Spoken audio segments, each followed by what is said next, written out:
Hi everyone, in this tutorial I'm going to show you how to draw fur in graphite, and I'm going to specifically focus on how to draw dog ears. Now the fur texture here and the techniques that I'm going to demonstrate can be transferred for drawing spaniel ears or any fur that is longer and overlapping. Now the very first process I like to use is to map in my main lights and darks using graphite powder. Now I'm just using an eye makeup applicator here, but you can use a paper blending stump if you prefer. Now the reason I chose an eye makeup applicator here is because I wanted to capture a degree of softness right at this first layer stage. Now I feel that if the base layer is blended and soft, it makes those details that we're going to be adding on top also look softer. So this is just my preference, and I do find graphite powder is a quicker way of getting this base foundation in place. Now when I start with my graphite pencils, I'm really just mapping in my basic fur directional changes. I'm really focusing on the shapes that I see rather than visualising this as fur. Now by focusing on the shapes, the lights and the darks, we can simplify the layering process for this complex fur texture. Now if I was to draw every single curl in that area that I'm working on, it's going to get very confusing. So what I want to be focusing on here is how to strip back the layers and make it easier to visualise in the reference photo. Now this is something that I do cover thoroughly in all of my real-time step-by-step lessons. Because I record those with a voiceover while I'm drawing, I'm able to explain everything in the moment. If this or any of my other real-time lessons are of interest, then I'll link all of the information to that in the description below. Now as I continue to work here and building up the layers, this is again where I'm really starting to reinforce more of the fur texture.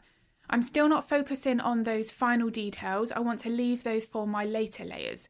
But what I'm starting to do here is establish the next layer that's potentially overlapping the base foundation of fur. Now the biggest priority here is not to add in those top details too soon, which of course I've just mentioned, but this is something that's very tempting when working on this kind of longer overlapping fur. Now when I start to work more with my darker graphite, I'm really building up those values in stages. I don't want to jump to my darkest, softest pencil first because I'm going to significantly limit the depth that's created. So by reinforcing the fur direction that I've already established with my first pencil layer, I'm starting to here darken my values and increase the depth. Now in all of my videos here on YouTube, I really do focus on the importance of contrast. Contrast and getting that balance right between bright highlights and dark shadows is going to aid with more of that three-dimensional feel to the portrait.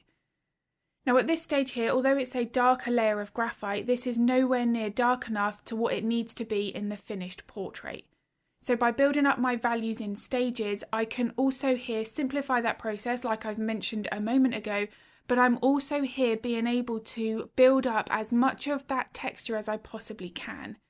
If I jump into putting in my top highlights here, I'm going to potentially end up with a fur texture that's more wiry and more coarse. Now because I'm trying to capture a softness here, this is where my midtones are really important.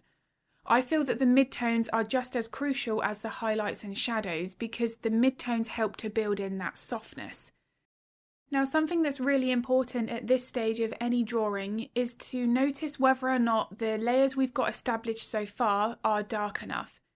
Now one of the most common mistakes when drawing fur is, especially in graphite, is that we're too frightened to go too dark early on in case we can't lighten those layers of graphite up. Now what happens here is if the layers at this stage aren't dark enough, everything just appears far more of a muted mid-tone, so the portrait overall is going to be significantly flatter. Now if we come in with our erasers such as a Tombow mono eraser, which I will be using in the next couple of minutes, but if we're using an eraser like that and those highlights aren't visible, it's usually because there's not enough darker graphite underneath first of all. If we're working with a base layer that's too light, then the highlights we're adding on top will not have as much of that impact. And that's why at this stage here I'm coming in and darkening up more of the sections of fur. Now you'll see here that I'm not darkening everything. I still want to be allowing those lighter midtones to show through where needed. But I want to be making sure that I've got this contrast right because it's going to make a huge difference when I then pull in my highlights. Now, another cause of the erasers not working is if the graphite has been applied in an incorrect way. Now, this is something that is far easier to explain in the real-time tutorials, because how that graphite is layered is going to have a very big impact with how much additional graphite we can get on the paper, and as I've said, how easy it is for those erasers to work. Now, when I do use my erasers here, I'm also focusing on the correct technique. So I want to be making sure with this Tombow mono eraser that I'm visualizing it as a white pencil.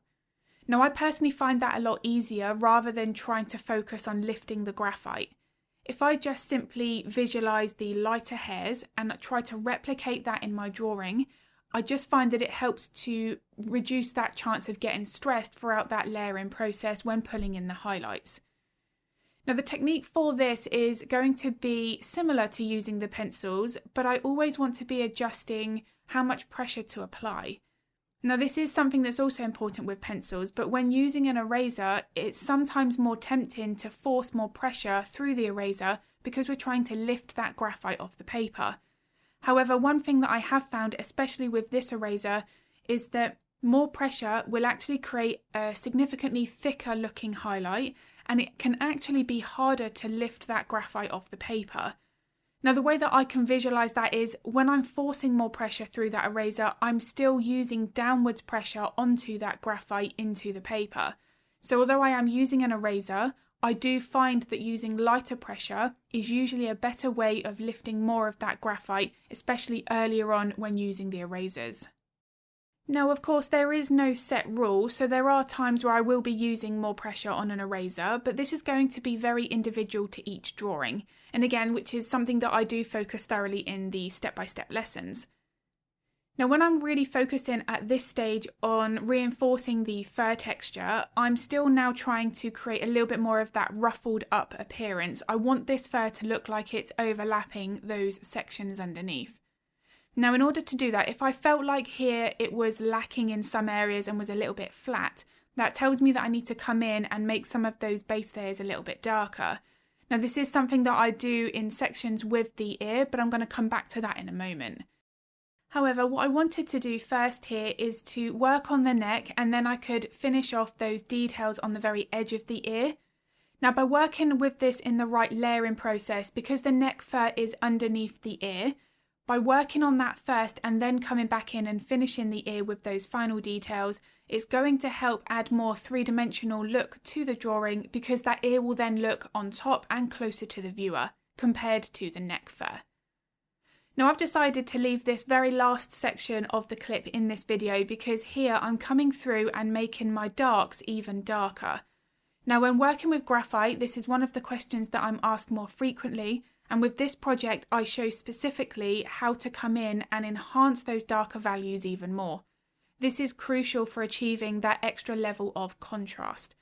So if getting those graphite layers even darker is something that you would like to see in the real-time tutorials, then all of that is in the description below. Now, when I worked on reinforcing the contrast for the ear, this is the same principle. So I'm coming in and just really focusing on a few tiny areas to enhance the depth. Now, as I've made the areas on the face a little bit darker, you can really see how it's added more of that shape and form and structure to the face. This is exactly the same principle for the ear.